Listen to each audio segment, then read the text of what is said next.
In the spring of 2023, during the renovation of an old farmhouse in Normandy, France, construction workers discovered something extraordinary hidden beneath the floorboards. A leather-bound diary, its pages yellowed and brittle, but the words still legible. The name inscribed on the first page, Lieutenant Margaret, Maggie, Sullivan, U.S. Army Nurse Corps, 1944. This is her story. The story that couldn't be told for 79 years. The secrets that were too dark, too real, too brutal for the official records. June 15, 1944. Somewhere in Normandy, France.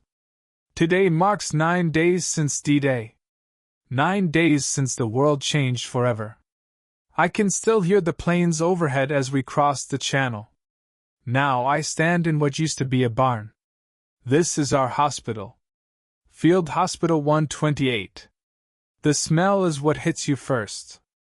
Antiseptic fighting a losing battle against blood, infection, and death. Maggie Sullivan was 24 years old when she arrived in France.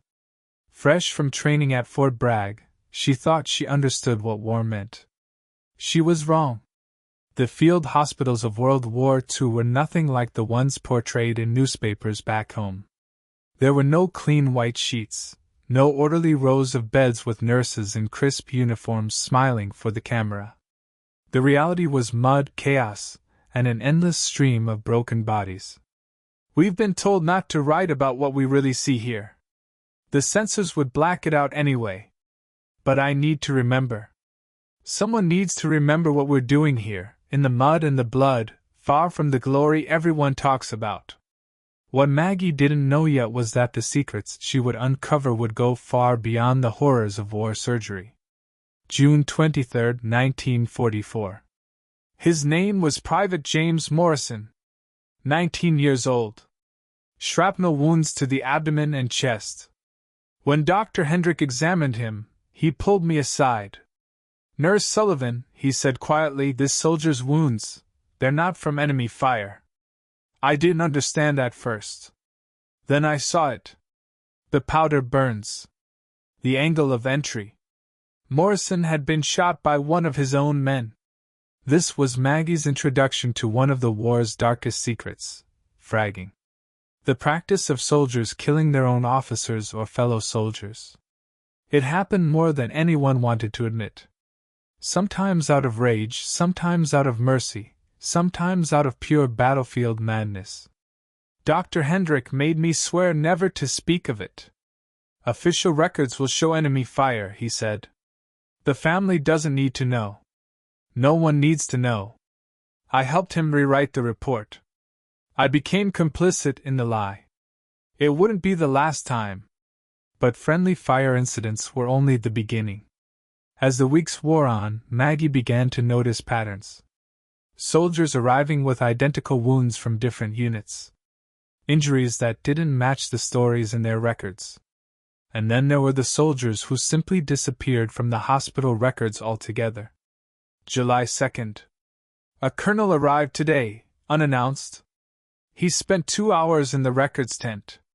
When he left, 12 patient files went with him. 12 men who, according to our books, were never here. Captain Reynolds told us to forget we ever saw them. Classified, he said. That word is starting to haunt me. July 18, 1944. We're running out of morphine. Not slowly. Suddenly. As if someone opened the supply tent and half of it simply vanished. The screaming is unbearable. Last night, I held down a boy. He couldn't have been more than 18, while Dr. Carruthers amputated his leg. We had nothing to give him for the pain. Nothing. He bit through a leather strap and passed out halfway through. I pray he doesn't remember. What Maggie didn't know was that she had stumbled onto a black market operation that would later be described as one of the largest medical supply thefts in military history. Morphine, penicillin, plasma, all being diverted and sold on the black market, often to the very enemy they were fighting. July 25th. I saw something tonight I wasn't supposed to see. Lieutenant Barnes, our supply officer, loading crates into a truck with no military markings. When I asked him about it, he told me to go back to my tent. The look in his eyes, it wasn't a suggestion. I'm starting to understand that there are two wars happening here. The one we're fighting against the Germans, and the one some men are fighting for profit. But Maggie couldn't stay silent. She reported what she saw to her superior officer, Major Patricia Holt. July 28th.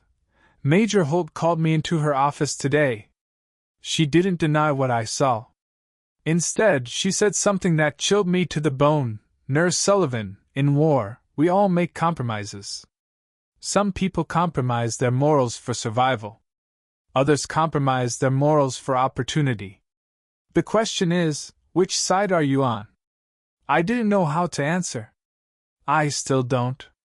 3 days after that conversation, Lieutenant Barnes was found dead. The official report stated it was a German artillery strike. But Maggie knew better. There were no other casualties. No damage to any other structure. Just Barnes killed in his tent. August 1st. I attended Barnes' memorial service today. Everyone spoke about his sacrifice, his dedication. I said nothing. I'm learning that silence is another form of survival here. August 15th, 1944. They brought in a new doctor today. Dr. Walter Brennan. He's different from the others. Quiet. Methodical. He's been given a section of the hospital that's off limits to most of the staff. Only select nurses are allowed in. I wasn't one of them. Not at first. By late August, the Allied forces were pushing deeper into France. The field hospitals were overwhelmed with casualties. Maggie was working 18-hour shifts, sometimes longer. It was during one of these exhausting nights that she discovered what was happening in Dr. Brennan's restricted ward. August 29th, Nurse Helen Chin was supposed to cover Dr. Brennan's ward tonight, but she collapsed from exhaustion. They asked me to fill in. I wish I had refused. The men in that ward, they're not being treated. They're being tested. New drugs? Experimental procedures. Some of the soldiers are conscious, but they don't speak. They just stare with vacant eyes. When I asked Dr. Brennan what he was doing, he said, advancing medical science, Nurse Sullivan. These men are dying anyway. At least their deaths will mean something. What Maggie had discovered was part of a larger program that wouldn't be fully revealed until decades after the war. Experimental medical trials conducted on soldiers without their consent. Testing new drugs for battlefield trauma. Studying the effects of sleep deprivation, stress, and psychological manipulation. September 3rd. I tried to report Dr. Brennan. I went to Major Holt again. She listened to everything I said, then she opened a drawer and pulled out a document. It was an authorization from the War Department. Everything Brennan was doing had been approved at the highest levels. These experiments will save thousands of lives in future wars, she told me. Sometimes the needs of the many outweigh the needs of the few. I wanted to scream. These weren't numbers on a page. They were men. Young men who trusted us to heal them, not use them. Maggie made a decision that night. She began documenting everything she saw in Dr. Brennan's ward. Names, dates, procedures. She hid these notes in her diary, knowing that if she was caught, she would face court-martial. September 20th, 1944. There's something we don't talk about. Something that happens in the quiet hours before dawn, when the wounded are screaming and there's nothing more we can do. Dr. Hendrick calls it mercy. I call it what it is, euthanasia. This was perhaps the darkest secret Maggie recorded. In the chaos of the field hospitals, with limited supplies and overwhelming casualties, some medical staff made the decision to end the suffering of soldiers who had no chance of survival. September 22nd. A young soldier, both legs gone, massive internal injuries, begging us to let him die. Dr. Hendrick gave him an injection. Within minutes he was gone. Peaceful. The death certificate said complications from combat injuries. It wasn't a lie, not really. But it wasn't the whole truth either. How many times has this happened? How many families received letters saying their sons died peacefully, never knowing someone made that decision for them? Maggie struggled with this knowledge. As a nurse, she had taken an oath to preserve life. But as a human being, she understood the impossible choices being made in the mud and blood of war. September 30th. I assisted Dr. Hendrick today with a soldier who had similar injuries. But this time, we fought for him. We used what little supplies we had. We kept him alive. He'll never walk again. He'll need care for the rest of his life. He'll live with pain every day.